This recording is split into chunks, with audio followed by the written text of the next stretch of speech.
What is the true cause of disease? I'd like to look at what medicine tells us is the true cause of disease. Medicine says that it's in the genes. So what is the genes? The genes is the genetic code inside every cell of the body. So that is one of the theories. But a lot of research is coming out today that says that genetics may load the gun, but lifestyle pulls the trigger. Now that's good news, isn't it? It means that we are not in slavery, so to speak, to our genes. So what I'd like to do is I'd like to go inside the cell, because the cell, the inside workings of the cell, is the CBD of the human body. That's where everything happens. And when you think about it, we are just a bunch of cells. Eye cells, skin cells, bone cells, tissue cells, muscle cells. So to know how the body heals, we need to know how it works. And then when we know how it works, we start to understand why it doesn't work. And I guess if it's not working, there's your disease. So let's go inside the cell.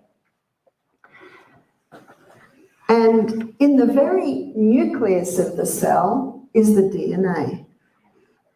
And the DNA is the genetic code that determines the colour of our hair, colour of our skin, colour of our eyes, our height. You can probably tell that I don't come from tall parents. I'm only 5'2". I've got 3 sons. They'll never be 6 foot. They're about 5'9", I think. So they got some genes from their father and their mother. Now their mother's only short, but their father's 6 foot. So I have 3 girls, and they're all taller than me. Often girls will take more after their father and boys more after their mother. Obviously there are exceptions to the rule, but it's all written in here in the DNA. There's a huge amount of information in this DNA. So much that if you were to put all this information into paperback books and pile them on top of one another, they would go to the moon and back several times. I can hardly get my mind around that sort of information. What I've drawn for you here is the DNA. You might have seen it. And in 1953, it made headlines in the newspaper. Secret of life had been discovered. Watson and Crookes, 2 scientists, have been able to unravel the DNA. They've been able to pull it out, and when you pull it out, it's about 2 meters long, and it's all coiled up in there. So let's have a look at this DNA. And why did they say secret of life had been discovered? Because they thought when they were able to unravel the DNA and understand the DNA, they would begin to know the true cause of disease. And they thought that if they could just tamper a little bit with that DNA, they could make people better. I guess that's why they called it the secret of life. 1953, that's 68 years ago. Are we any better? Did they discover the secret of life? No, they didn't. Actually, for some of them who didn't believe in God, they came up with another problem. Who put the messages inside the DNA? Now, I believe that we were created in the image of God, so I don't have a problem with that at all. What's the DNA made up of? The outside strands are made up of polysaccharides. And polysaccharides sounds like a big word, but it really just means many sugars. And everything we eat is made up of many sugars. So that's the outside strand. The inside bands is made up of amino acids. And amino acids is a breakdown of the protein that we eat. And as a vegetarian, my protein comes from my legumes or beans, I think you call them in the southern states, and nuts and seeds. Now the glue that glues these two together is minerals. And probably the highest source of minerals is our vegetables. And of the vegetable kingdom, the highest source would be dark green leafy vegetables. And when I look in some supermarket trolleys, I wonder how their DNA will ever be made. Hippocrates said, let food be your medicine and medicine be your food. And he didn't know what I've just shown you. He didn't know about the DNA. But when you think about it, our very core of our cell, where our genetic code is written is made up of the food that we eat. Nothing I do will change the colour of my skin. Nothing I do will change the colour of my hair, my eyes, my height.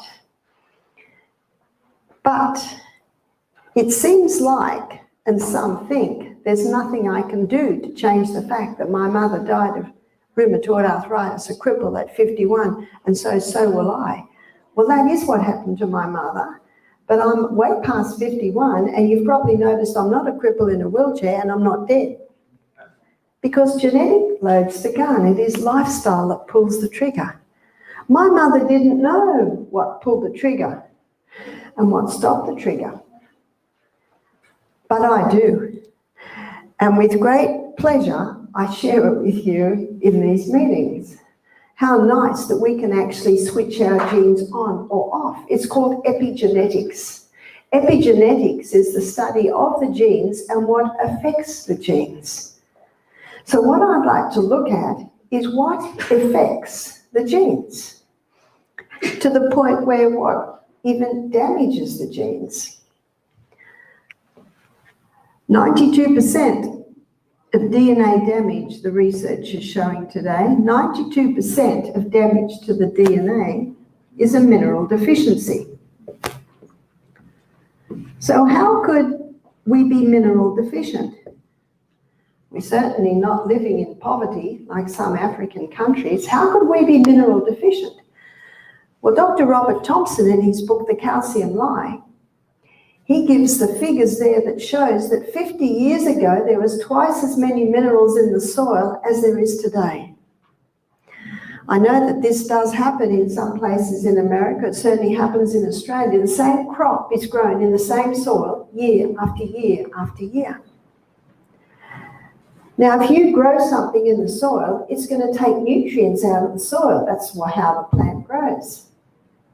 And if you don't replace the nutrients that crop took out, it's going to be deficient. So what do the farmers do? They just put superphosphate in the soil. And that produces show ponies of vegetables. Looks good, but doesn't taste any good. Those plants are mineral deficient. Have you ever tasted an apple off a tree compared to an apple that's grown conventionally in the supermarket? You can't compare the taste. When you eat an apple off a tree, it's been organically grown, the flavour is intense. You know what you're tasting? You're tasting minerals. So not only are people becoming mineral deficient who are eating fruits and vegetables, because the fruits and veggies are deficient in minerals, but stimulants. Stimulants are leaching the minerals out. Let's have a look at what stimulants leach the minerals out. So 92% of DNA damage is caused by a mineral deficiency. Yes, the soil's deficient, so the plant's deficient, so the people that eat the plant are deficient. But there are some people that live on fast food, so it's obvious that they're going to be mineral deficient. But what else comes into the equation is the stimulants. So what are the stimulants that leach the minerals out of the body? Refined sugar. There's nothing wrong with the sugarcane plant. It takes you about half an hour to eat 2 inches. I'm referring to the pure crystallized acid that's been extracted from the sugarcane plant. And yes, whether it's white or tan or brown, it is still mineral deficient. In fact, one writer stated that sugar leaves the body better dressed than when it went in. What does it leave dressed with? Your minerals. So it is a leacher of minerals out of the body. Also, caffeine. Caffeine disrupts the neurotransmitters in the brain. It is seen by the brain as a stimulant, as a poison, and it also leaches particularly calcium and magnesium out of the body. Not only do these leach minerals out of the body, but they also can damage the DNA. How? Well, when refined sugar goes into the body, it gets the blood sugar level to go up very high, very fast. Very quickly, the pancreas releases insulin to get it down, but now it goes too low. So what does the person do? Have a bit more sugar to get themselves up again. So you get this whiplash, up, down, up, down, up, down. And eventually the pancreas wears out. So we can have someone who is doing that regularly, quite often. And as the pancreas wears out, they're not controlling their blood sugar levels, and that's called diabetes. But you can also have a parent doing that, and they're weakening not only their pancreas, but their pancreatic gene. And they can give birth to a child that develops diabetes within the first few years of life. If a child develops diabetes, they haven't been on the planet long enough to harm their pancreas to the point that they have diabetes. And it is acknowledged, even in medicine, that diabetes is a lifestyle disease. There's no mention of it in Hippocrates' day because the sugar wasn't refined. So not only does sugar leach the minerals out, sugar also can damage the DNA. So we've got a little bit of damage there. Caffeine not only leaches minerals, but caffeine disrupts the DNA. In what way? It causes a chemical imbalance in the brain. So if this is happening every day, the neurotransmitter imbalance is happening in the brain. So that is affecting the DNA to the neurotransmitters to the point that a child can be born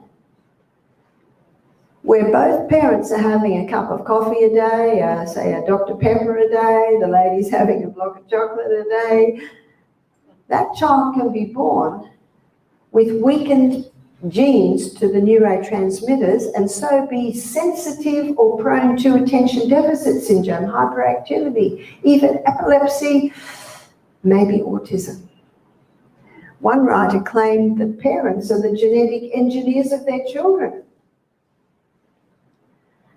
I've got some good news. Even if you've done everything wrong, the body has the ability to heal itself, and once given the right conditions, it certainly can revive. I told you about my mother, so I was born with strong genes towards rheumatoid arthritis.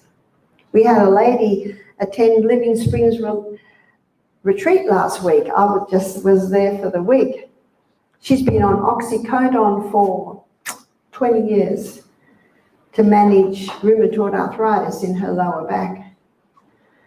And what she would do, if she wanted to go to the gym, she would take oxycodone so she could go and work out at the gym.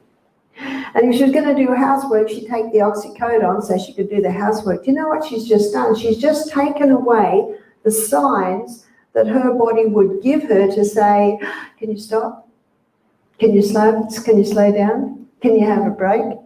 And because she pushed through that, because she couldn't hear the voices, she is damaging her back more and more and more. She was amazed that stopping the oxycodone, which she was always too scared to do, that it actually wasn't too bad. We started to show her ways, stretches she could do, different moves she could do, different ways she could sit, different poultices she could put on, and we'll be looking at those later in the week. And she went home yesterday so happy, off her oxycodone and managing well. I said to her, I've got a secret to tell you. I've got rheumatoid arthritis in my lower back. She said, really? I said, I do. I fell on it when I was about 39. But I manage it. And right now, as I stand here, I have no pain. But if I kneel in the garden too long, if I sit in a plane for too long, it starts to speak to me. And when it speaks to me, I move, I stretch, I apply deep hit, I do different things. So I said to her, I believe God sent you here to me for you to meet a lady that has a similar condition, but is managing it without oxycodone. She said, well, I just want it to go. I said, well, a day is coming where Jesus will come again and he'll give us a new body. But until then, we're going to manage it. And if we can manage it, we're doing very well. We're doing very well indeed. But to manage it, we need to know what hurts, we need to know what strengthens, and we need to know what to stop. And so she was surprised that the coffee and the sugar that she was taking every day was leaching more calcium and magnesium out of her bones, so weakening it more and more and more. Now, they don't tell you that on the coffee packet, do they? And they don't tell you that on the sugar packet. No, there's nothing wrong with a little honey, maple syrup. I'm talking about the pure refined sugar that's extracted from the sugarcane plant. What are some more stimulants that leach minerals and damage the DNA? Alcohol. The Australian Health Department, 10 years ago, they made a statement. They said there is no safe dose of alcohol. It is true. It's a neurotoxin, kills brain cells, and the brain cells we have now, we have for life. We need them. Unfortunately today, children being born with fetal alcohol syndrome to parents that have 2 drinks a week, that's not much. Fetal alcohol syndrome, not every baby born to drinking parents gets fetal alcohol syndrome, and that's what you will find. There's different threads that come together to make us who we are. That's why I believe we should be our own doctor, because no one knows you like you. There's no one else like you. We are each a combination of our genetics, yes, our time in utero, our birth, how we were fed, the environment that we grew up in, physically, mentally, spiritually, the food we ate, whether we were given medications or herbs. We are a combination of all that. And only you know how you feel, only you know what you've been through, only you know how different things help or respond. So I said to this lady, we'll call her Kim, I said, try this stretch, try this one. And we found a stretch that she said, oh, this feels good. So when I was lecturing, I'd often look over and there she is doing those stretches. If it feels good, what's your body saying? Ah, this is helping. Another stimulant is tobacco. We're getting children born today with holes in the honeycomb shape around their lungs. We're getting children born today with less alveoli in their lungs because of smoking parents. One lady said, I stopped smoking when I fell pregnant. I said, congratulations, I'm so glad your baby's would have got more oxygen. Did you know that every cigarette smoked in pregnancy, for that split second, that baby doesn't get oxygen? But I said, unfortunately, the damage was done years ago with your years of smoking. But the good news is, if you do everything right now and never smoke around that baby, ideally do not smoke again, and give that little one all the right conditions, and if that little one never smokes, they need never have lung problems. That's the good news. We're looking at what causes damage to the DNA. Mineral deficiency, stimulants, genetically modified foods. Genetically modified foods is a combination of the DNA of 2 different species being spliced together. Maybe an Atlantic salmon, a tomato, hoping to create a tomato that grows in the snow, but it doesn't. They create a tomato that's got a strange shape, that's got a different centres. There's this huge grey area that they don't know what they're playing with. But if we eat genetically modified foods, it has the ability to tamper with our DNA. It has the ability to cause damage to our DNA in areas that they really don't know. Unfortunately, in Australia and America, Monsanto is so powerful, it wins every court case where Australians, Americans are trying to get on the labels if it's genetically modified or not, and so I'm afraid no court case has been listened to yet. But if you buy organically grown fruits and vegetables, grains, legumes, you can be assured it's not genetically modified, because if an organic farmer uses genetically modified seed, they lose the organic status. So that is one way that you can be assured. We buy seed for our garden that is It's not been genetically it's not been genetically modified, it's not hybridized. And what the great thing about our garden, a lot of our weeds are vegetables from the last year. I was gardening recently because I've been the gardener for the last year at Misty Mountain Health Retreat, and oh, a pea's come up. Oh, look, the celery's coming up. The seed comes up, drops down, and comes up again. So please look at growing a bit of a garden. Start small. As you conquer it, you can go bigger and bigger and get the non-GMO seed. President Vladimir Putin, Russia's president, he's passed a law, this was about 3 years ago now, that any Russian who grows genetically modified food or even sells it is to be considered a terrorist. Strong words. Do we ever think we'd be behind Russia? He's even giving land away to people that will grow food organically, non-GMO. If you read his little spiel, you can Google it and find it, he says, we Russians look across at the West. And this is exactly what he says. Over-medicated, over-vaccinated, these are his words, overfed, sitting in front of boxes every night, and he said, we see it's weakening the West. Is he right? He is right. What also causes damage to the DNA is chemicals. I used to say that we're introduced to 30,000 new chemicals every year. Well, I read recently 100,000 new chemicals every year. That's scary, isn't it? Now, we have no say over neighbour, but we have say over our little castle, our house, our yard. We need to be private investigators in this area. Start with your laundry cupboard. Start with your kitchen cupboards. So the best cleaners are sodium bicarbonate powder and white vinegar, and they're cheap. And if you want to make it smell nice, you can get a little essential oil, lavender or eucalyptus oil. Be careful what's in your toothpaste, what's in your shampoo, what's in your laundry detergent, what's in your foods. A lot of foods today are grown with Roundup or glyphosate. That's one of the most toxic, and yet it's been claimed to be safe. But I know 2 years ago in Australia, 2 farmers died directly attributed to glyphosate or Roundup. And it was front page. And in the article, the journalists were interviewing different councils, or you'd say counties. We don't say counties, but different areas, different towns, and really putting the people on the spot. What are you using?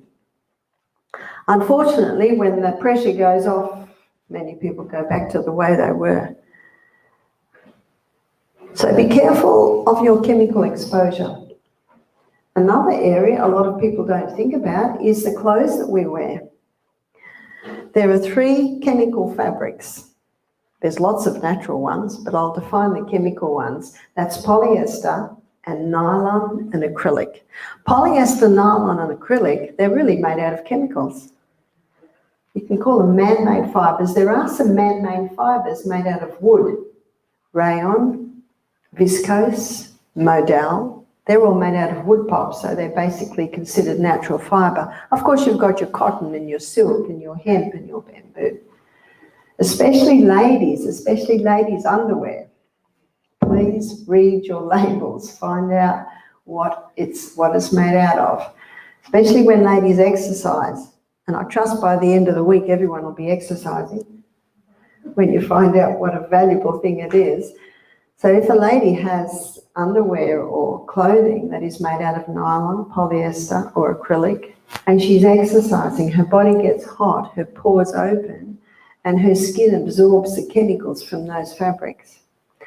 So become chemical investigators and see what your exposure is. They cause damage to the DNA. Now, there's one area of chemicals before I move on, and it is chemicals in every sense of the word. It's the wealthiest company in the world, and their profit goes into the billions. You know where I'm going? It's the pharmaceutical company.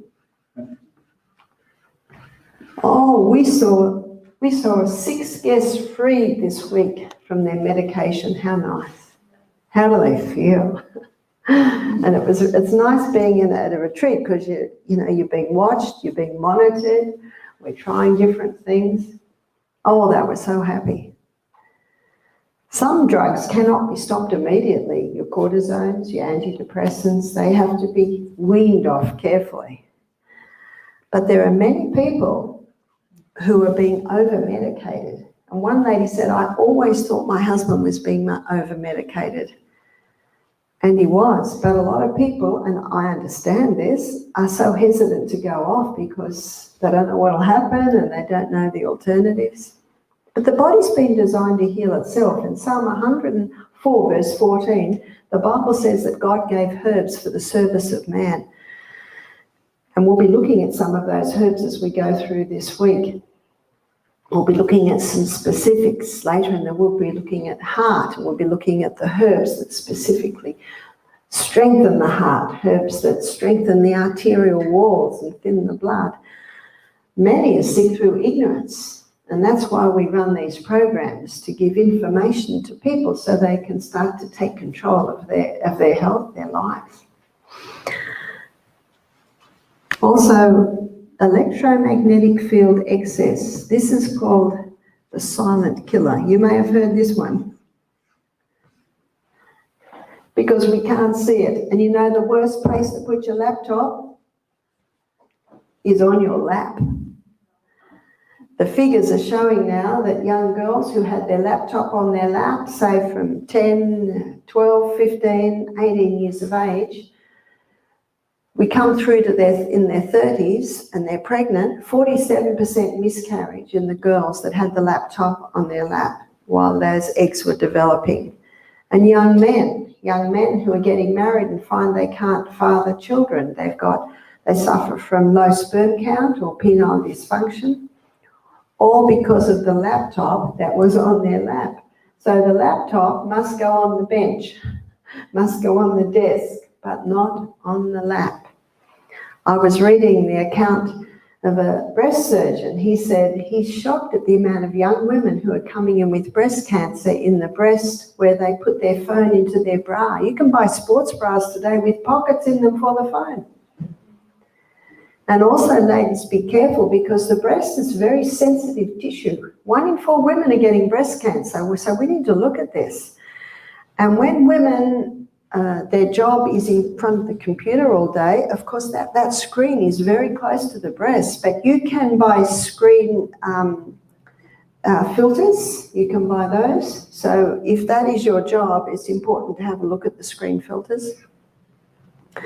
And please, not in the hip. We're going to be starting to have so many hip replacements in young people because of the phone in their hip pocket. I think femurs are going to start breaking down from the ladies that put the phone in their leggings. You can get pockets in the leggings where you put it there. Now we've got handbags, and guys, you can have man bags. So get those phones away from your body. 80% of Americans, the current figures are, sleep with their phones. The pillow is no protection. Perhaps if your pillow was lead, but we're not going to sleep on lead, that would protect. So look at your bedroom. We spend a third of our life in that room. So get all the technology out of the bedroom overnight. But if you need it for an alarm clock, put it in the hallway. I can assure you, you'll wake up. You have to go and find it. Turn the Wi-Fi off at night. I was talking to my husband. I've been away from Australia 5 weeks. And some of our grandchildren, their teenagers, were staying there. And I said to him, Michael, are you turning the Wi-Fi off? 8 o'clock, turn it off. Oh, righto, he said. He didn't. Do you say righto? Or is that a real Aussie thing? Righto means okay. Yes, if I'll watch your face, and if you're a bit puzzled, I'll realise I've said something that maybe is a bit too Aussie. And he said, oh, it's really strange. Since I've turned the Wi-Fi off, I noticed their lights are going off at 8:39. And if the teenagers complain, you know what you say? Sorry, sweetheart, I love you too much. I love you too much to allow you to be damaged by these things. It's a silent killer. And it damages DNA, it interferes with DNA. So the million-dollar question is, how do we heal it? How do we heal the DNA? Well, let's have a look at what makes up the DNA. So you can see if 92% of DNA damage is caused by a mineral deficiency, that's a good place to start. First place you start is eliminate anything that could be damaging the DNA. And then minerals. Well, how are we going to be short of minerals? Stop all the stimulants that are leaching them and make sure you're having dark green leafy vegetables every day. Now, yes, I think it was Thursday at Living Springs, we had a really southern lunch. It was beans, cornbread and collard greens. Is that real southern? I guess it is. Do you know we don't even know what collard greens are in Australia? We have spinach and silver beet and kale, but not collard greens. Well, I must say, I really like that southern dish. Did I say it right? Yeah. They're very high minerals. The greens are very high minerals. And I've got some good news. You do not lose your minerals when you cook. You got to cook collards, don't you? Yeah. And there is a lovely way to do it without pork, because I think traditionally that's how you do it. Is that right? You'll learn this week that there are some excellent herbs and whole salts and oils that can give beautiful flavour to things without having to go to that.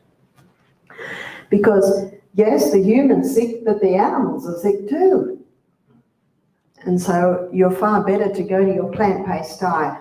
That your vegetables and your greens are very high in minerals. So as you can see, you can't really blame the genes for disease because genetics may load the gun, but it is lifestyle that pulls the trigger. I'm so glad of that. There's something else that can damage DNA, and that's mold. Mold is toxic. And I was surprised at the amount of people who are ignorant on the damage that mold can do, of how dangerous mold is.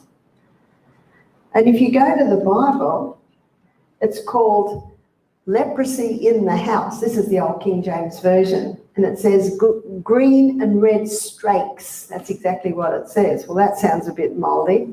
If you go to the New International Version, it calls it mildew. So that's how we know it is mold. Anyway, if there was mold in the house, what you had to do was you had to dig all the mortar out, because I guess they were mostly stone, wash the stones, re-mortar, and the house was to be locked up for 2 weeks. And then you called the priest, which sounds like he was the authority. And after 2 weeks, he'd come and investigate, and if it had grown again, the whole house had to be destroyed. That was the law. The whole house had to be dismantled and taken out to an unclean place outside the city. In Australia, we call it the tip. Is that what you call it here? The rubbish dump. You call it a dump. Yeah, we call it the tip, the rubbish tip. Taking it right outside. That sounds a bit extreme, doesn't it? But you know, this is what God said. This is toxic stuff. If there's any mold or mildew in the clothes, they have to be burnt. So the same word for leprosy in the house, leprosy in the clothes, leprosy on the skin, it's the same word. So we go to the New International Version. Oh yes, mildew in the house, mildew in the clothes. Does it say mildew on the skin? No, but it's the same word. But you know what it says? Infectious skin disease. That's what it calls leprosy. But leprosy is a mold. And it's toxic. So there must be no exposure to mold. You must have no exposure to mold at all.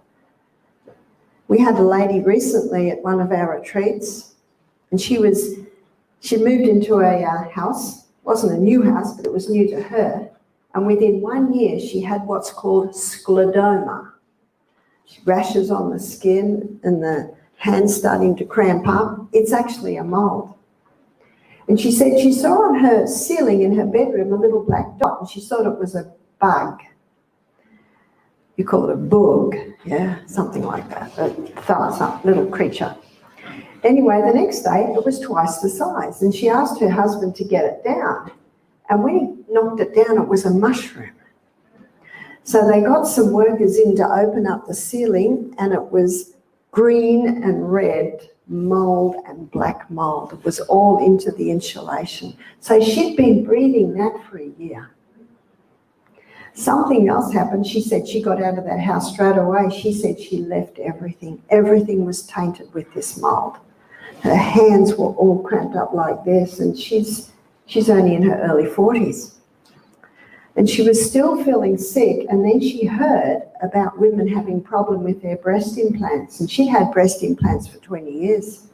So she went and had them taken out, and they had patches of mold on them in the breast implants.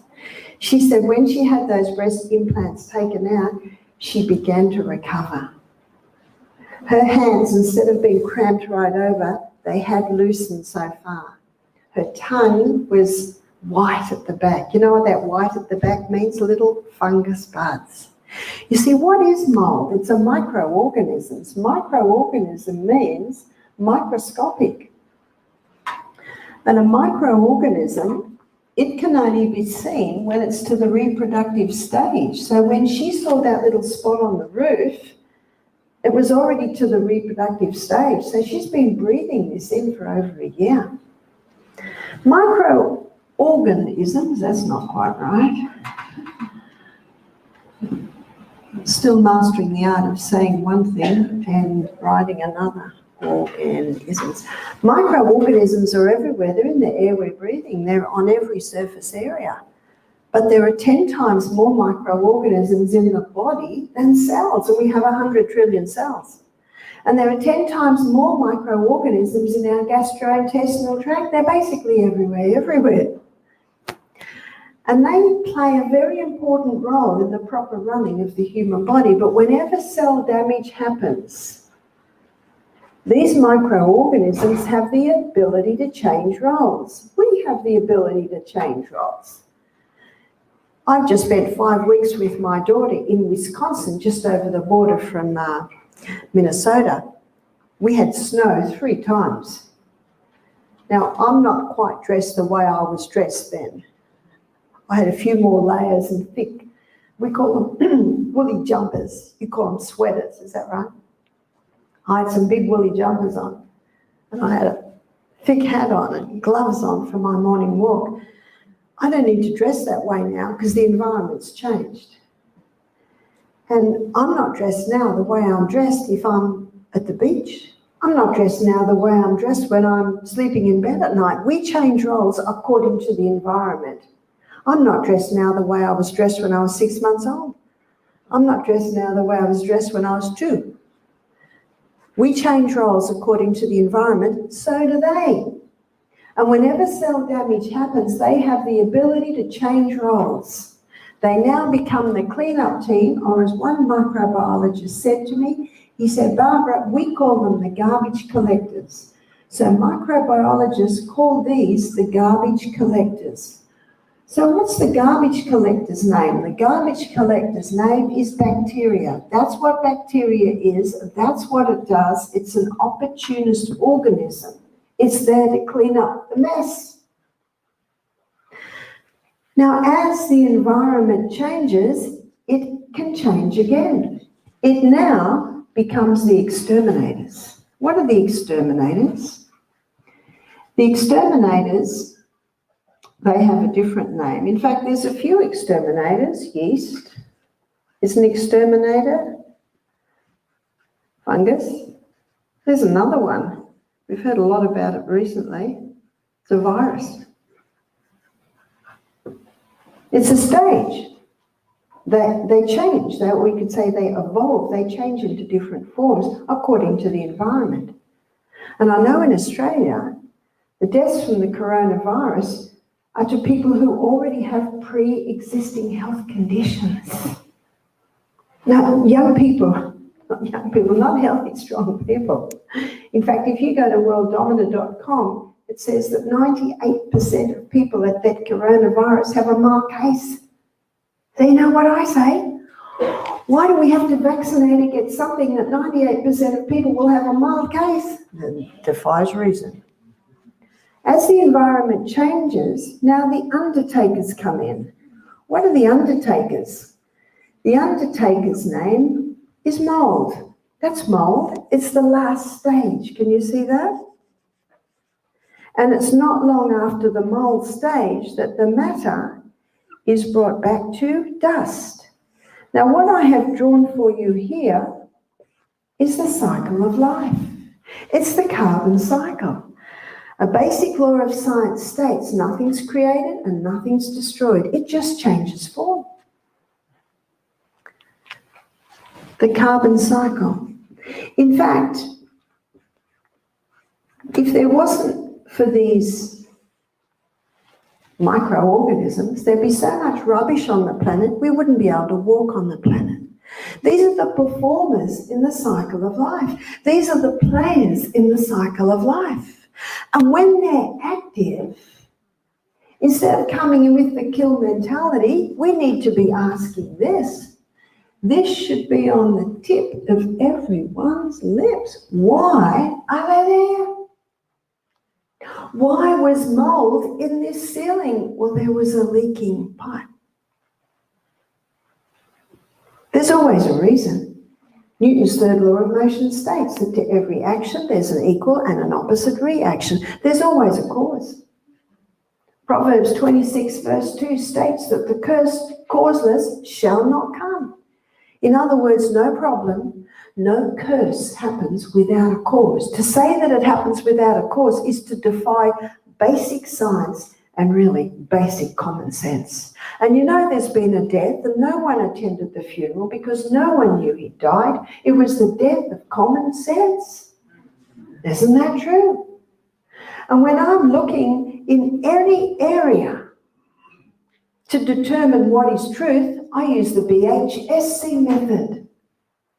Bible, history, science, and common sense. And when you use Bible, history, science, and common sense, do you know they all come together? And it's not hard to determine what is truth. So I wanted to begin this series by laying down what are the genes and what are the germs. When Florence Nightingale read of Louis Pasteur's theory that germs cause disease, she said this is the theory of a man of a very unstable mind. And anyone who believes that it is equally unstable, germs don't cause disease, they're the result of unhealthful conditions. So Florence Nightingale, very famous nurse from the mid-1800s, she became famous because of what she did in a hospital in Scutari, where the wounded from the Crimean War were being taken. So here's the Black Sea, here's Crimea, where the British and the French were fighting the Russians in about 1854. The wounded were being put in boats and sailed down to the hospital in Scutari. A war journalist went to report on the war, and when he got into this hospital, he was shocked at what he saw. 50% of the young men that got into that hospital were dying. It was filthy. He went straight back to London and it's made headlines. Did we raise our young men to rot in this filthy hospital where the British people rose up? This is where their sons, these were their nephews, these were their grandsons. So very quickly, the British government sent Florence and 35 nurses over to the hospital to see what she could do. The doctors hated her. She made them wash their hands between operations. They were just going from operation to operation. There was raw sewage in the corridors. She quickly sent a telegram back to the British government and said, we need a sanitary commission. Send a board of experts over here to assess this situation before more men die. Let me draw the hospital. Here was the hospital. It was ex-Turkish army barracks, and it was built in a swamp. There's the swamp. They found a dead horse in the swamp. That's a horse. They found a dead dog in the swamp. And they were using the water from the swamp for the patients to drink. They were washing the wounds, if they washed them at all, with this water. In fact, I'm shocked that the death rate was 50%. You would think it'd be about 80%. So very quickly, they got rid of the dead horse and the dead dog.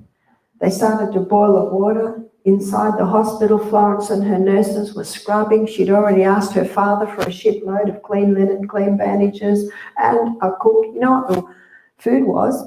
Big vats of water with bits of rotten meat in it. Within 2 months, that's not long, within 2 months, the death rate went from 50% to 2%. When Florence Nightingale returned back to London 14 months later, she was hailed as a heroine. She looked out and she saw the big banners. She saw Queen Victoria and Prince Albert there to meet her. She quickly changed her name, went down the back gangplank and went home. And they said, "Why did you do that?" She said, "I'm not a heroine." She said, "All I did was increase hygiene, sanitation and nutrition." Did you hear that? Hygiene, sanitation and nutrition. What's hygiene? It's personal hygiene. Keep the body clean, change the clothes, wash the clothes every day. What is sanitation? Keep the house clean. No, don't spray everything with disinfectant, just clean it. You know that washing your hands with soap and water is more effective than hand sanitizer? You might already know that. Just keep it clean. And nourishment. The body cannot heal without nourishment. It needs minerals, it needs amino acids, it needs polysaccharides, it needs vitamins, minerals, good fat. We'll hear about that this week. Isn't that just common sense? No wonder she said, "I'm not a heroine. All I did was basic common sense." We need to remember Florence Nightingale.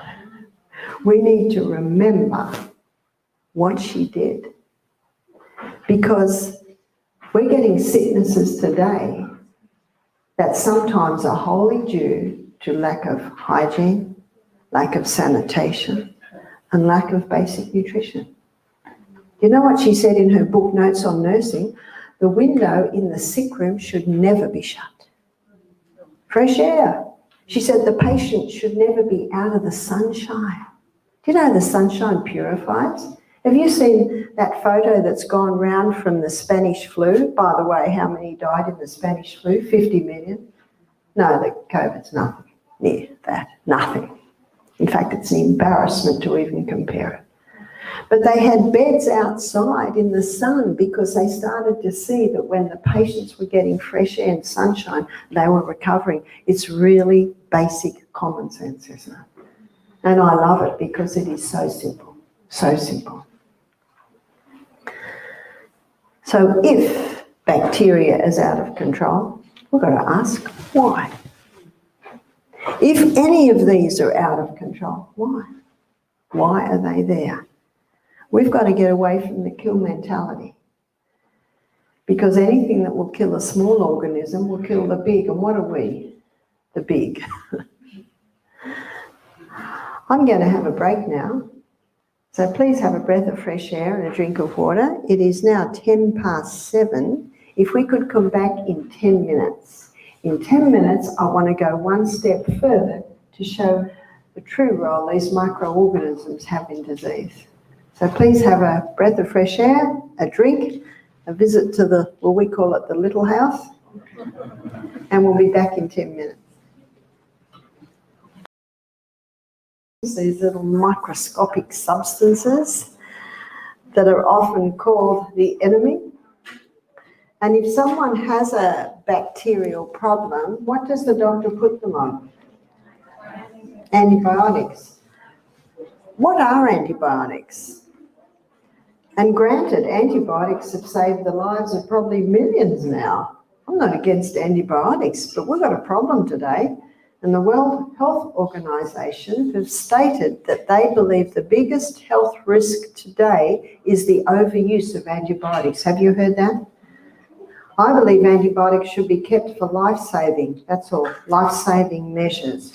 But unfortunately, they're given, we've got a saying in Australia, willy-nilly. Have you got that saying? Yeah. In other words, they're just handed out too much. And the World Health Organization is having campaigns trying to get doctors to stop prescribing so many antibiotics, because what happens, someone comes in who is dangerously ill and the antibiotics are not working. So not only have you got people sometimes taking 2 or 3 courses a year for a cold, sore finger, simple things, but 80% of the antibiotics made are given to animals. So people are also building up antibiotic resistant by the chickens they're eating, and if it's in the chicken, it's in the egg, by the animal products that they're eating. So I'd like to have a look at what an antibiotic is. I love the proverb, Proverbs 14 verse 6, that states, knowledge is easy to him that understands. When you have an understanding of something, you automatically have the knowledge on how to look at it, how to treat it, how to deal with it. Look at the word antibiotic. What does anti mean? It means against. What is biotic? That's life. And anything that has the ability to kill a small organism has the potential to kill a large. There are doctors today that are claiming that antibiotics are causing more problems than they ever cured. What do they mean by that? Well, let's look at where antibiotics come from. 1929, Alexander Fleming is growing antibiotics in flasks. He's growing bacteria in flasks in his laboratory. So Alexander, in 1929, is growing bacteria in flasks in his laboratory. He came in one morning and all his bacteria was dead. And he knew Newton's third law of motion. Every scientist is taught this. You've got to investigate, because there's always a reason. And if we don't find the cause, we will never have a cure. If you don't turn the tap off, you're still going to be mopping up in the other corner. That's just basic common sense, isn't it? So he looked around. Nothing in the laboratory could have done it, but there was an open window near his flasks, and the sun was coming in, and there was a heavy dust on the rays of sun. And when he investigated up, he found that on the next floor, there was an open window, and in the open window, there was a plate of fruit. And in the plate of fruit, there was a mouldy orange. So the dust from the mouldy orange was coming down, settling on his bacteria and killing it. So he called the mold penicillium. And he called the mold waste, and the mold waste is more toxic than the mold. That's the dust that's coming off. He called that penicillic acid, and that is the penicillin that we know today. They were so excited about the discovery of penicillin that they tested hundreds of different mold wastes. 80% of them were so toxic, they killed the rats that they were tested on. So penicillin is not toxic enough to kill you outright, but if you continue to take them, they certainly can be contributing to the demise of the person. What does mold waste mean? The medical term for mold waste is mycotoxin. I had a lady recently email me and she said, Barbara, I have leprosy. It's caused by Mycobacterium lepra. What's myco? It's a mold. Do you remember what I said the Bible said? That if it was interpreted right, leprosy would be called mildew on the skin. And if you look at a medical textbook at myco, you will find page after page after page of a myco disease. In fact, scientists today and many researchers, doctors, are looking at the fungal link with disease, but it's very difficult for medicine to acknowledge it because a lot of their medications are putting it in. How many people have an antibiotic and then the next week they got thrush? Because when you put an antibiotic into the body, what are you putting in? You're putting a mold waste in. This is what the doctors are referring to when they're saying that antibiotics are causing more problems than they ever cured. I'm not against antibiotics, but I believe they should be kept for life-saving. And I love Florence Nightingale's story. Death rate went from 50% to 2%, not because of antibiotics. This is 80 years before the discovery. And unfortunately, antibiotics has made medicine a little lazy. Instead of spending time to find out why the bacteria is there, it just comes in with, let's kill it, let's get rid of it. But it's not curing the problem. I'm very thankful to antibiotics because it was antibiotics that got me on the path to natural medicine.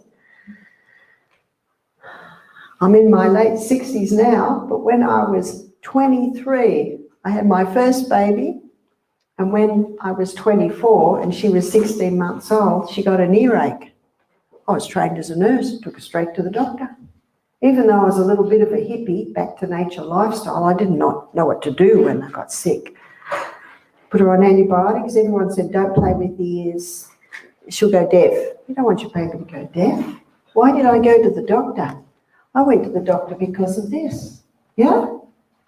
Fear. We shouldn't do anything from fear. That is a wrong cause.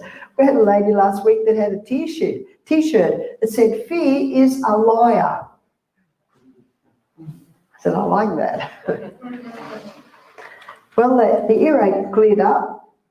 When the antibiotics stopped, the earache came back. What do? I didn't know what to do. Went back to the doctor. 6 weeks later, 4 courses of antibiotics later, the earache came back. What's the definition of insanity? To do what you've always done and expect different results. But I didn't know what to do. I was totally ignorant. Totally ignorant. And so when I went back to the doctor, because I didn't know what else to do, he's writing the 5th course of antibiotics. I said, will my daughter be on this for the rest of her life? Am I beginning to come to that conclusion? He was challenged by my question. He said, I'll send you to an ear, nose and throat specialist. The ear, nose and throat specialist looked in Emma's ears, looked in Emma's mouth and said, she's teething. Give her these drops to keep the eustachian tubes clear. So 2 years later, when my next child gets an earache, I don't go to the doctor and I don't tell anyone. I go to the old lady next door. I'm 25, she's 85. I said, what did your mother do when you were a little girl and had an earache? She said, Mum would steam up an onion on the stove. I steamed up the onion on the stove. I wrapped it on my child's ear. Well, I wrapped it up a bit so it didn't burn him. He slept for 2 hours and he's 43 now and he's never had another earache. I was sold. I was in hook, line and sinker and I began to investigate. And I'm just so thankful that a lot of the people I learnt off, they're not alive anymore. In fact, I'm the grandmother now.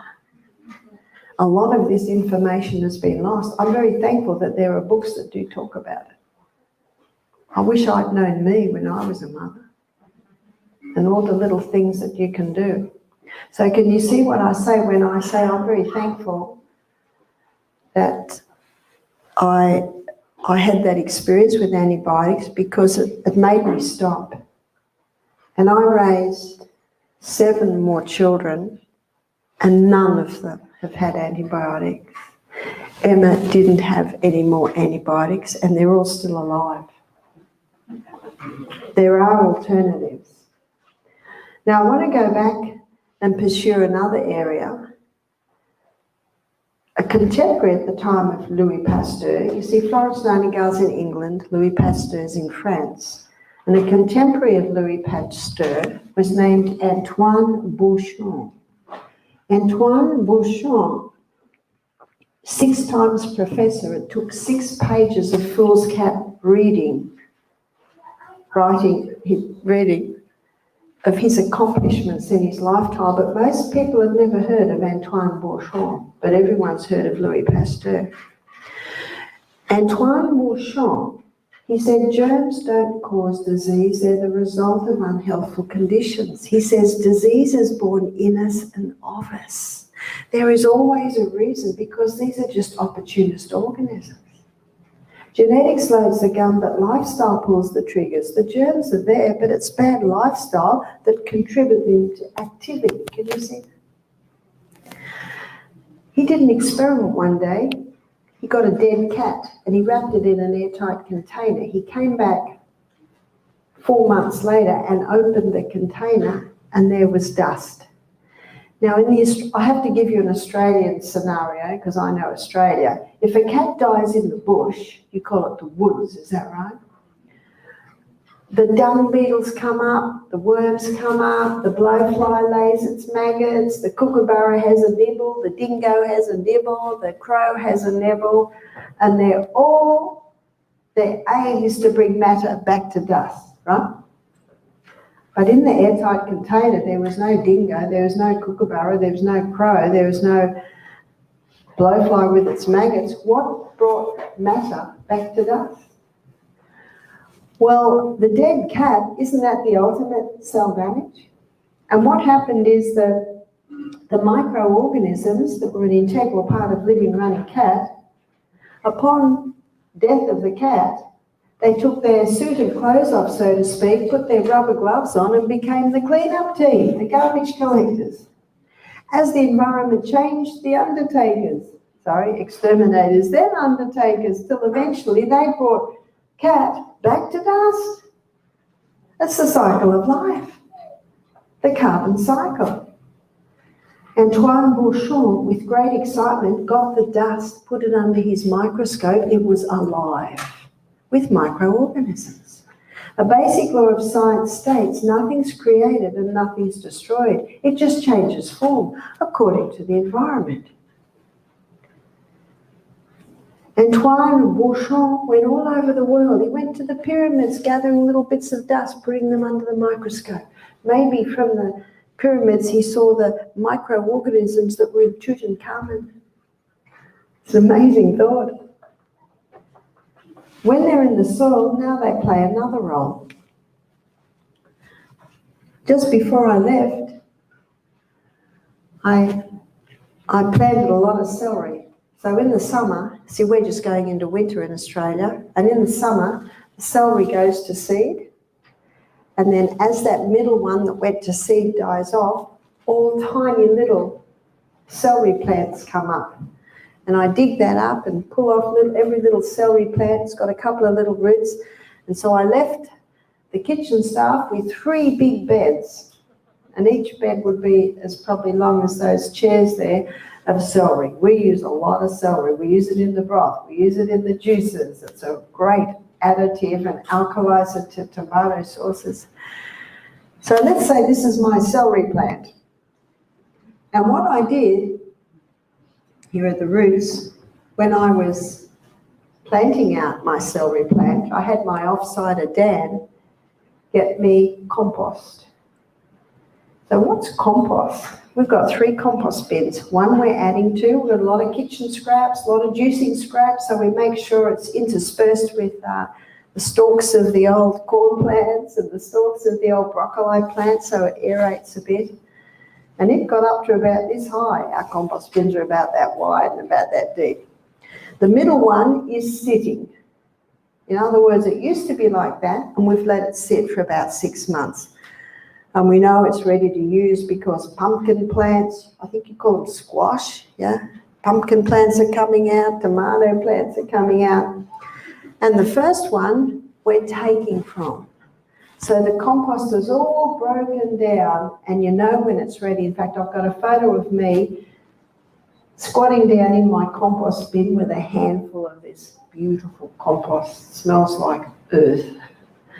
And we dig up that compost, and I got my helper to put it all over the bed, and then I plant my little celery plants in that. What am I putting into my soil when I put that compost in? Microorganisms. The microorganisms that were in the developing carrot, were in the ripening carrot, We use the juice and now the rest of the carrots in the compost and it starts to rot. The same microorganisms are doing it. They just change roles according to the environment.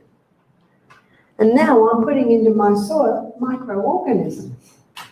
And these microorganisms play a very important role in the soil. They are responsible for the final breakdown. They're responsible for the breakdown of the minerals in the soil. They are also responsible for the absorption of the minerals out of the soil and into the plant. And they are responsible for protecting the plant against any harmful pathogens that might be in the soil, and they're responsible for the nourishment of the plant.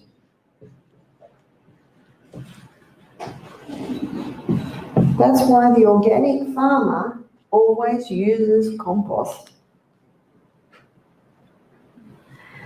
Because that plant needs those microorganisms. Aren't you glad we don't have to eat dirt to get our minerals? We wouldn't get it anyway to come out the other end. You just look at the baby's nappy. I think you call it a diaper. If they've been eating dirt, what's in the nappy? Dirt. Just goes straight through. We can't access it. Now, God put in the soil these wonderful little microorganisms that we can't see. They're microscopic. That's what the name means. And they are breaking down the minerals in the soil and making them available for the plant. They're protecting the plant against harmful pathogens, and they're responsible for nourishing the plant. That's why organically grown fruits and vegetables have a far higher nutrient content, because of the microorganisms in the soil. So people come into the garden and they're looking at my cabbages and my cauliflowers and they're saying, why aren't the bugs eating them? And I say, I don't know, but they're not. Well, I do know. My soil is so rich that the plants are so rich in minerals that they resist the bugs. And yet if a plant comes up in the clay, all the bugs attack that plant because it's not strong. Same with the human being. It is acknowledged that the best way to resist the coronavirus is to boost the immune system. Am I right? So how do we boost the immune system? By eating food that has nourishment, by going to bed early, by exercising, by drinking adequate water. There's your best immune systems, because the human body's designed to heal itself.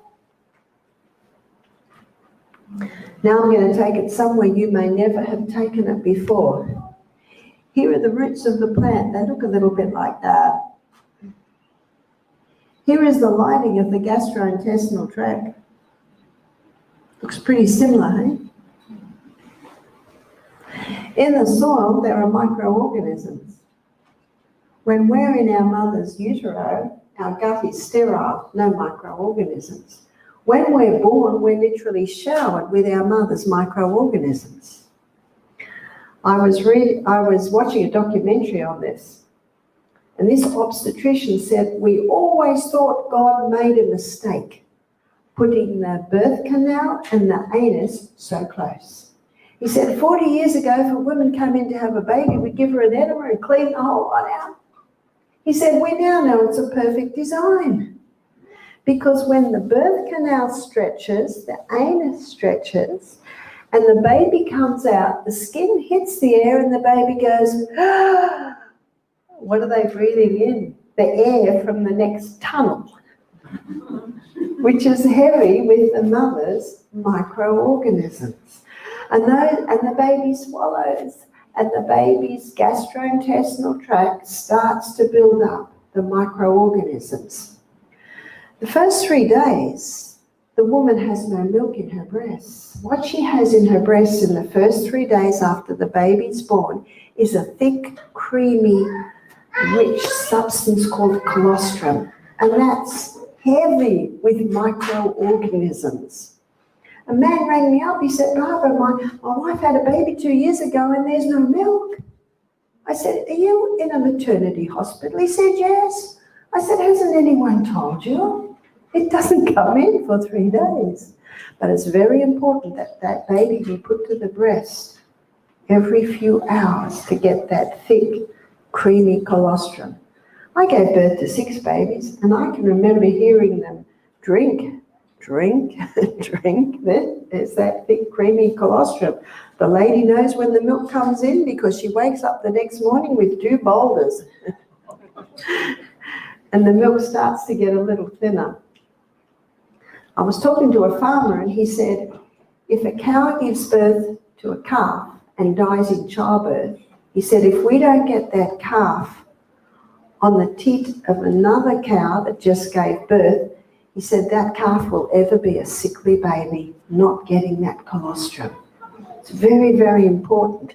Now, what happens now, with these microorganisms coming in, they form a thick turf wall over the villi that line the gastrointestinal tract.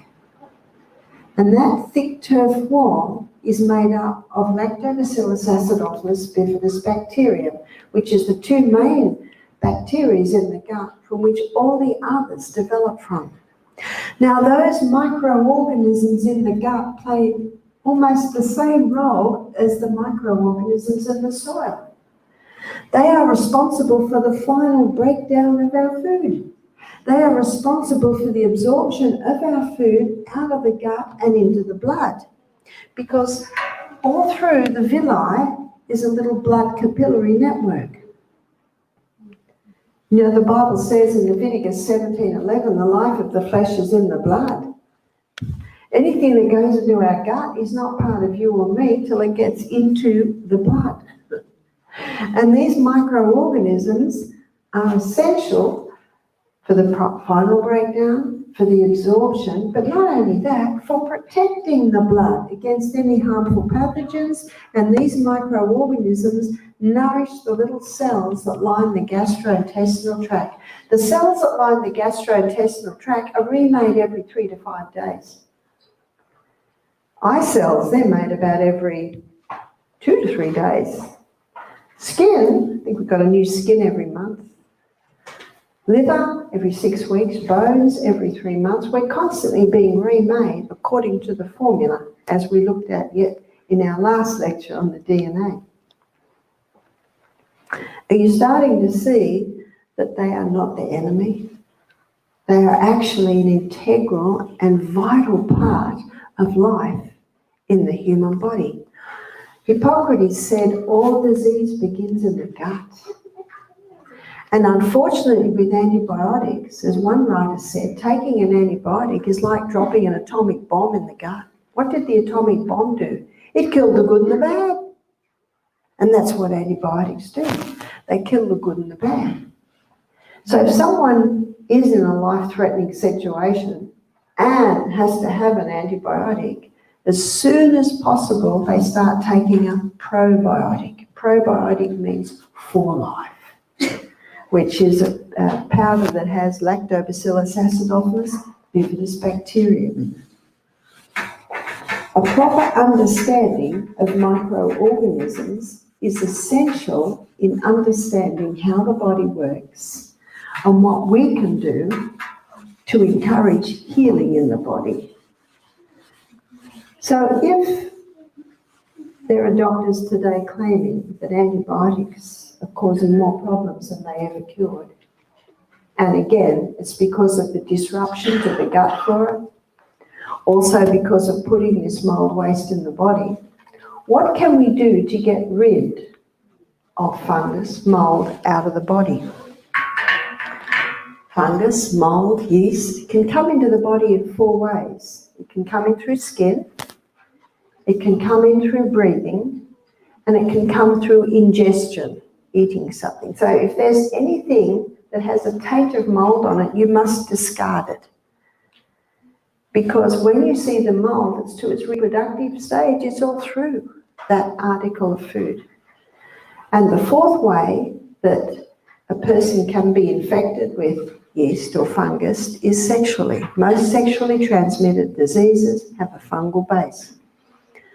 But how can you get it out of the body? Before I tell you this, let me just explain one scenario that happened in Australia. This was about 15 years ago. It was in the newspaper, and I met a man that knew the wife that this happened to. It was a big silo, and a silo is where they store grain, yeah? You call them silos? Big, tall silo. Now, this silo's roof had a leak, and so the grain inside had got water damage. So what happens when grain has water damage? Mould. Well, what they did was they took the grain out and gave it to the pigs. Guess what? The pigs wouldn't touch it. Pigs? Have you noticed they eat anything? But they won't eat mouldy grain. They seem to know something more than we humans know. I've seen people eat blue vein cheese. Well, what's the blue in the blue vein cheese? Mould. By the way, if someone has strong hydrochloric acid in their stomach, they can just about deal with it. There's not a lot of people that have that now. And so the grain was taken away and discarded, and lining the silo was white. What was the white? It was mould. So 3 men were asked to clean it out. The roof had been fixed. They stood and looked in, and 2 of the men said, oh, we're going to put some protective clothing on before we go in there. The 3rd man said, she'll be right, mate. That's such an Aussie saying. We don't need that. So the 2 men went away. When they came back, they looked like they were about to walk on the moon. They had all this equipment on. And they walked in and they ran over to their friend. He was dead. That was 10 minutes. When he put his shovel into the mould build-up on the wall, the dust all came out. He breathed it, he swallowed it, it went in through his skin. He basically had an anaphylactic shock to such strong poison, and he was dead. Now, most people don't realise how toxic this stuff is. So let's have a look at how we can get it out of the body. Now, this lady that I met recently that had the breast implants, that had mould, that had the mouldy house she was living in, you know what she told me? The people that owned the house had moved out. Like a year after being in there, she was diagnosed with scleroderma. She said that the people that moved out that owned the house, the lady had cancer. Now, this is something that they're finding quite a bit now, is the link between mould and cancer. See, there is one mould, it's called Aspergillus, and there are many different types. And it has a mould waste that it gives off called aflatoxin. You might have heard of that. Aflatoxin is the mould that's commonly found on peanuts. Peanuts grow aflatoxin very easily because they're ground plants. And the problem is, I know in Australia, 75% of Australians are living in the city now, so their food's grown in the country. It's harvested, it's stored in big silos. You get a cold, frosty morning and a hot, sunny day, what's building up inside the silos? If you can grow peanuts and harvest them, wash them, and slow roast them or boil them, I think boiled peanuts is a southern dish, not a problem. But if they're stored in an area where they can get moist, they grow mould very, very easily. The other food that grows mould very easily is cooked rice. In 1921, there was an epidemic all through Asia of cardiac beriberi. It was a heart condition, and they traced it to the mould on the cooked rice. And so the Japanese government passed the Rice Act. And the Rice Act was passed in 1921, stringent rules on the storing of cooked rice. So you could not keep rice more than 24 hours. Cardiac beriberi wiped out. So if you want to make sushi, you cook the rice in the morning and you make it for lunch. If you want to do fried rice, cook the rice in the morning and make it for lunch, but not 24 hours later. We had a pathologist, we've had a few pathologists do our program, and they tell me this, that when they were in university and they tested many things, 2 things always tested positive for mould, and it was peanuts and cooked rice. So if you're feeling sad right now because you love peanut butter, I've got some good news. Almond butter and cashew butter are very delicious. And if you come to Australia, you can get some macadamia butter. That's very nice, because I think macadamias are very expensive here, is that right? So there are alternatives. Remember, peanut is not a nut, it's a legume. It grows in the ground. One mould can give off many different mould wastes, and they are starting to link the mould with cancer. In fact, there's an Italian oncologist called Dr. Tullio Simoncini, and he's written a book called Cancer is a Fungus. And Professor Constantini, he's former head of the World Health Organization Department of Mycology. Mycology is the study of fungus. He has written about 4 books showing the fungal link with disease. In one of his books, he quotes 30,000 research papers. Also in America, Dr. Holland and Doug Kaufman, they've written about quite a few books together, Fungal Link Book 1, Fungal Link Book 2, Fungal Link Book 3, showing the fungal link with many diseases. And Dr. Holland was asked the question, are you saying that fungus causes most diseases? He said, no, all. Now, there can be different reasons why it's in the human body. It doesn't come in all in the same way, but it certainly has a contributing factor. So how can we get it out of the body? Number 1, starve. So what's fungus's favourite food? Sweet. Sweet. A person can have a fungal presence in their body and not have cancer, but it certainly can develop to that if it's given the right conditions. So if someone has a yeast presence, how would they know? Well, probably the obvious, athlete's foot, anal itch, jock itch, lady having thrush. You see, where does mould love to live? In the warm, moist areas of the house and in the warm, moist areas of the body. So starve it. Yes, absolutely no sugar.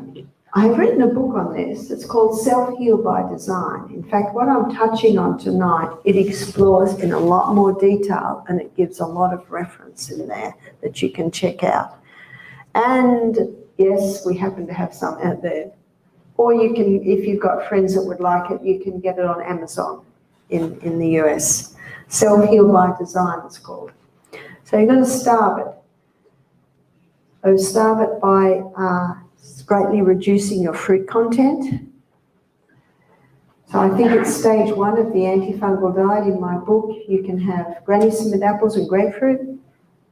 So you get those sugars right down. Definitely no wheats. Wheat's been hybridized, and the hybridization of the wheat created a starch structure that gets the blood sugar level up quite high. We're going to explore that in more detail when we look at diabetes. And I'm going to show you the link between diabetes and wheat. So lots of vegetables, lots of legumes. There are lots of other grains. There's millet, buckwheat, quinoa, amaranth. So, and also make sure there's nothing in your house that you can't be reinfected with this. You've got to investigate the house. The windows should be open, the fans on, let the sun shine in. Number 2, we've got to kill it. I do think we've got to get away from the kill mentality, but there are herbs that will kill fungus and won't kill you. Isn't that good news? And in my book, I list quite a few. I'll touch on some now. Garlic is a great fungal killer. Not everyone can handle garlic. If you find raw garlic hard, just crush the raw garlic into a hot bowl of soup, and that'll just take the edge off, and often you can handle that. That'll kill anything. Also, olive leaf extract. That's a great fungal killer. Grapefruit seed extract. Only have a few drops of that, it's strong. The other one that's very strong is oregano essential oil. You've got to ease your way into them, just a few drops at a time. The other is a a South American herb called portiaco. So portiaco is P-A-U, capital D, capital A-R-C-O, portiaco.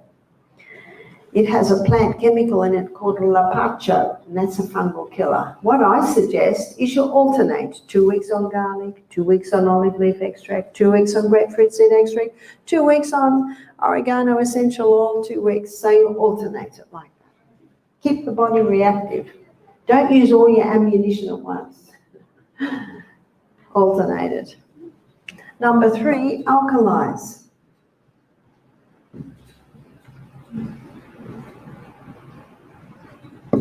So how do you alkalize the body? Vegetables are the most alkalizing. Dark green leafy vegetables are the most alkalizing. Remember those dark green leafy vegetables? They're very high in minerals. They're the healers of the DNA. Probably your most acid-forming foods are meat and dairy products, refined sugar, caffeines, alcohols. They're all very acid-forming. So alkalize the body. Now, there's a couple of things we'll add here, and I'm going to specifically look at this for people wanting to conquer cancer. We'll go back to starve. For someone wanting to conquer cancer, we suggest that they have no fruit for 6 weeks. That's being really strict. One friend of mine, he calls it the sledgehammer diet, designed to give a sledgehammer effect to cancer cells. And Dr. Holland says in the book, The Germ That Causes Cancer, another of Doug Kaufman's books, he said, when you deprive cancer cells of glucose, they self-destruct. Cancer cells consume 15 times the glucose of any other cell. That's why when you deprive them, you deprive their strength, you're depriving their food source.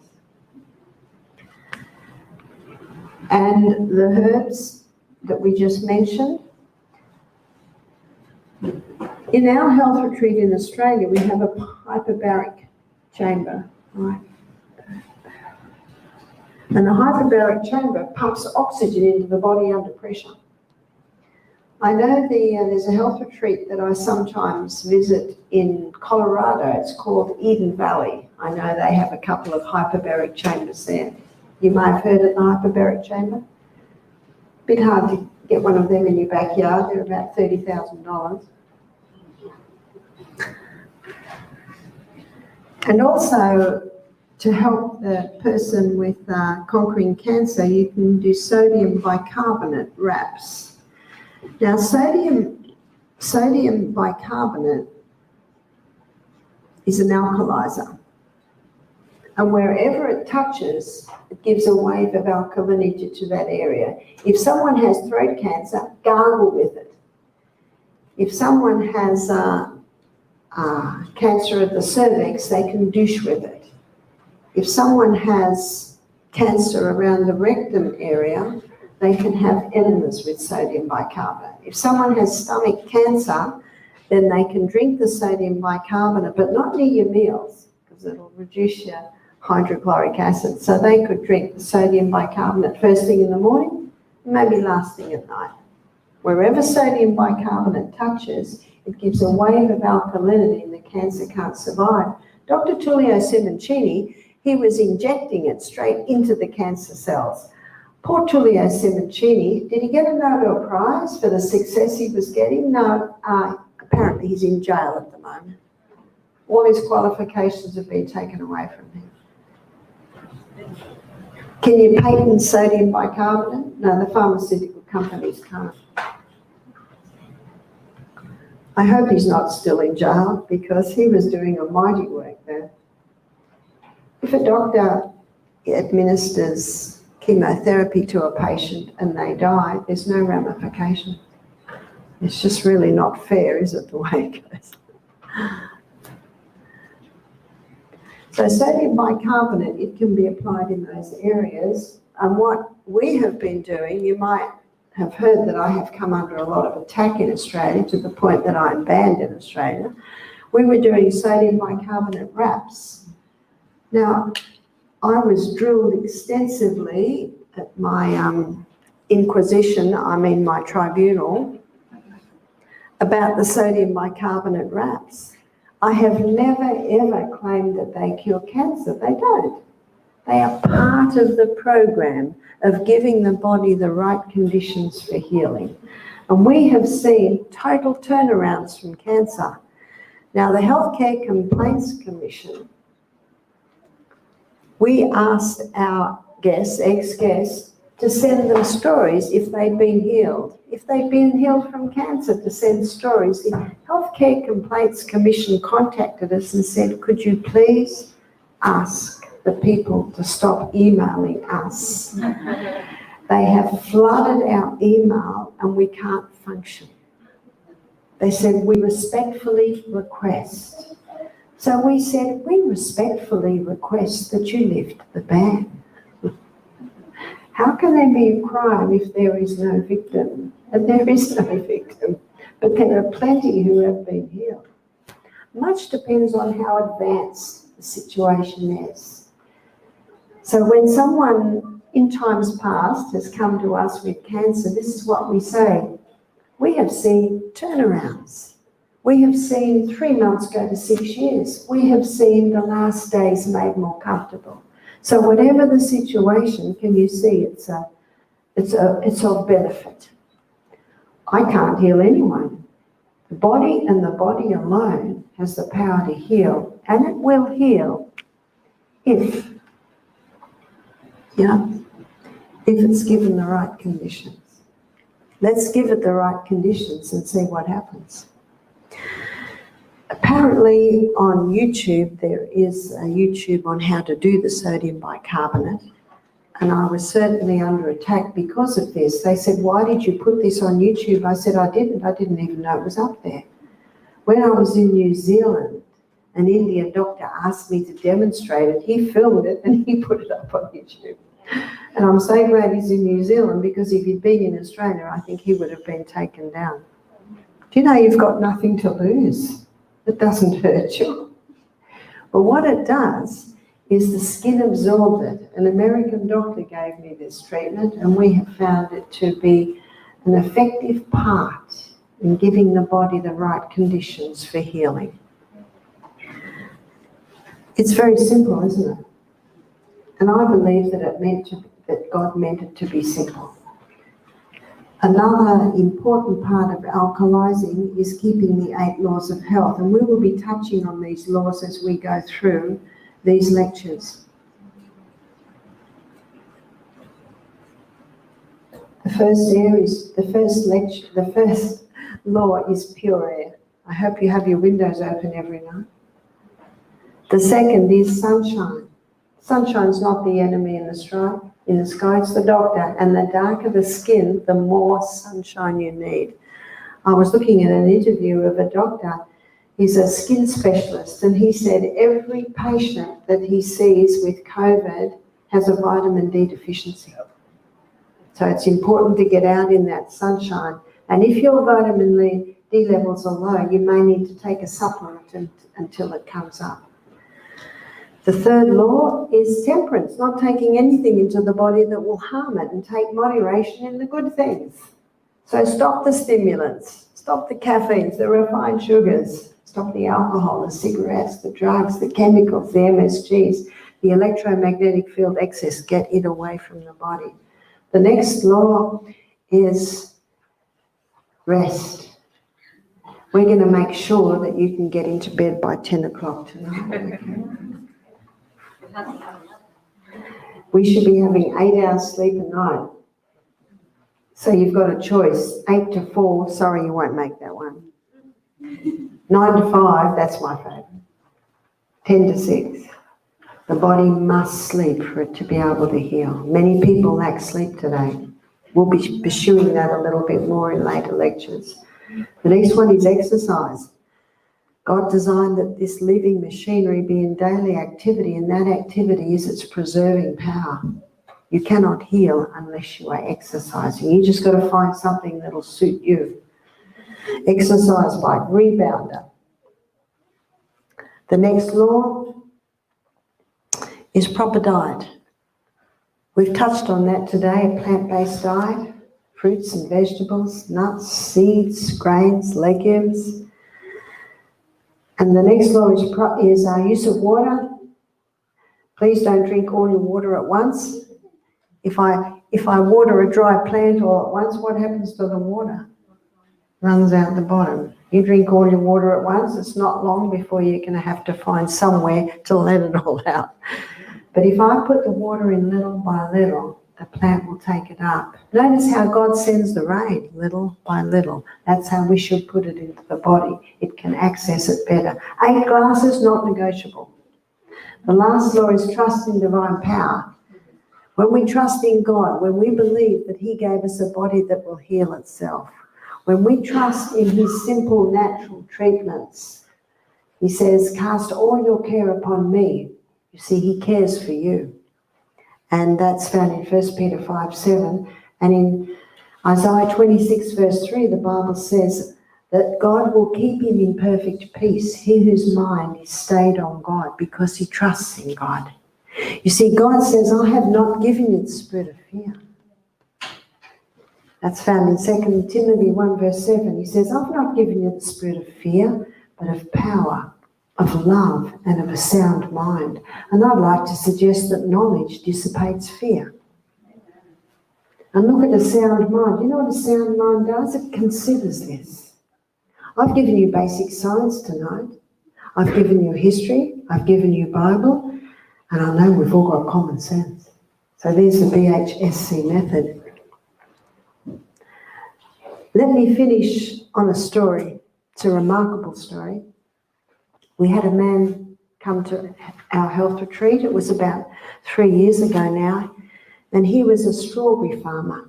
And he had prostate cancer.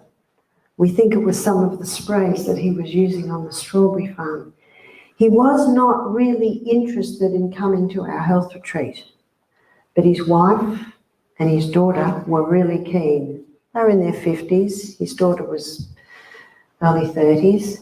And when we sat there talking, I said, well, if you would like, we can put you on, because it's always a person's choice, we can put you on the fruit-free diet. He just went, and his wife and daughter said, yeah, he'll do it. And we can give you herbs. And they went, yeah. And another alkalizer that we always give is green drinks. We can give you green drinks. He wasn't that keen, but his wife and daughter were ultra keen. I called them his fan club that were constantly, yeah. We gave him the wraps. We gave him 1 wrap every day. It goes for about an hour. At the end of the week, when we looked at a program to go home with, which is similar to this, I always advise people to get the book because the programs are all there.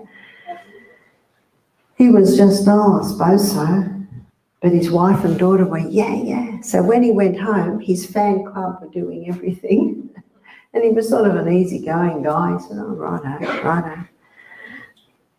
3 months later, I got an email from him. He said, I'm cancer-free. Now he's interested.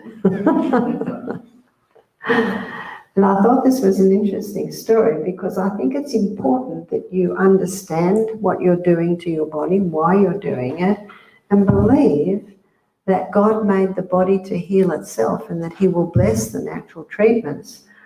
Well, he didn't really have that, but his wife and daughter certainly made up for it. And the good thing was he was an easygoing chap, so he did what they said. And his doctor was very, very surprised that he healed from his cancer. We had a man do our program once and we said, what do you do? What is your reason for coming? He said, well, I just met a man in the street the other day that said he had cancer. I went to Misty Mountain Health Retreat and now he has no cancer. Oh, we didn't even hear that one. You know, it's like when Jesus healed the 10 lepers. They went running off overjoyed, but only one came back and said, thank you. That's okay. We're just happy to know that that people hear and that people do and people are getting results, because the body and the body alone is the effective healer. So I'd like to thank you for your attention tonight. I'm very impressed that you're all still awake because I know it is getting late. And I'm very glad that Gabriel chose the hours of 6 to 8 because it certainly gives us all time to get home and be able to have a good night's sleep.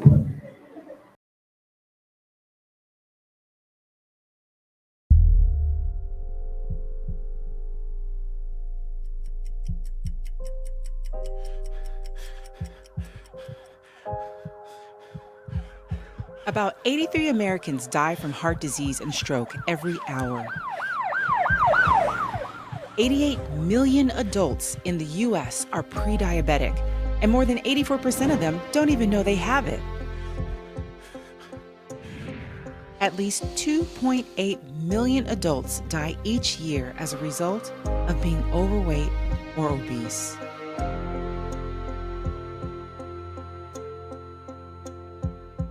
As stated by the CDC, these lifestyle diseases and others may increase your risk of severe illness if you become infected with the novel coronavirus. Are you a slave to medications and recurring doctor's visits? Are you stuck in the same round of seemingly unbreakable habits, hoping that someday things will be different? Are you sick and tired of being sick and tired? Do you want out? Good intentions are fine, as far as they go. But you will eventually have to make the choice to take a chance, or your life will never change.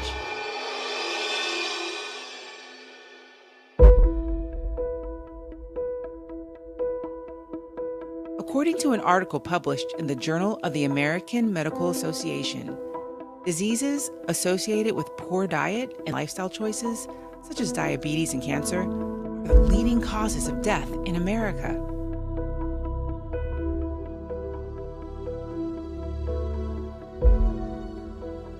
Are you ready to choose to change? Then it's time for you to take the 10-Day Fit Challenge. FIT stands for Food Inspiring Total Transformation. Scientific studies have made it clear that a whole food, plant-based diet, like the one we will provide for you, can boost the immune system, fortifying your body against infectious diseases, including viruses. Our body is designed to heal itself, and it will heal itself, given the right conditions. During the 10-Day Challenge, we will make personalized recommendations that will create the conditions needed for your body to let the healing begin. Here's what you can expect. First, we will take you through a comprehensive health consultation to ensure that you have an experience adapted to your specific needs. Second, you will be assigned to a health coach from our worldwide network of health nutrition consultants. They will be there to answer questions, offer counsel, and ensure that you have a safe, effective, and enjoyable experience. And third, we will design a plan specifically for you. In this program, you will receive an exercise regimen uniquely aligned with your health goals, private and group classes that feature life-changing science-based education and dynamic culinary workshops. And lastly, a unique nutrition program which includes fresh picked organic produce in the true spirit of farm to table, a skilled chef who will create delicious, life-giving meals and fresh pressed juices. These meals will be delivered to your home or business daily. Besides bringing you daily meals, we will also take a trip with you to the grocery store, where you will learn how to analyze food labels as well as pick the best produce for your future meal plans. This plant-based diet can help with weight loss, boosting immunity, and detoxing from the various toxins that bombard us every day. This challenge is geared toward your success, leading you to a restoration of the whole being, mentally, physically, spiritually. Here are a few stories of past participants who have gone through the program. Listen to how they have been encouraged and transformed by this 10-day challenge. The 10-day challenge is hopefully a springboard to a lifestyle change that I'm planning on making. I recently was diagnosed with breast cancer, and it really opened my eyes to my health and the way I'd been living my life. And I want to be around for my family, my friends, and the world. So I think that this 10-day challenge, so far I'm on day 3, and I did the 2-day detox to start out with. I've already lost 4 pounds, and my energy level has skyrocketed. I just can't believe how much energy I have from eating a plant-based diet, and how I don't feel lethargic from eating the processed foods that I was eating before, because I definitely didn't think it was going to go that way. And I've started eating the vegan plan today, and again, I worked in the yard all day, and I didn't run out of energy, I didn't feel hungry, and I feel nourished and whole.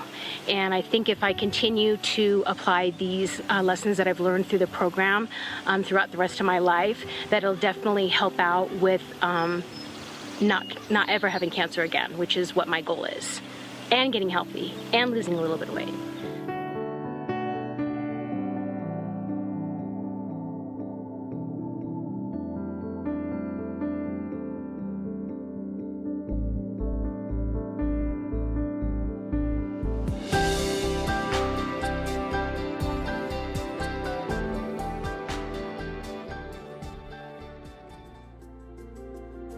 To find out more about the 10-day challenge or to sign up for the next program, contact us today.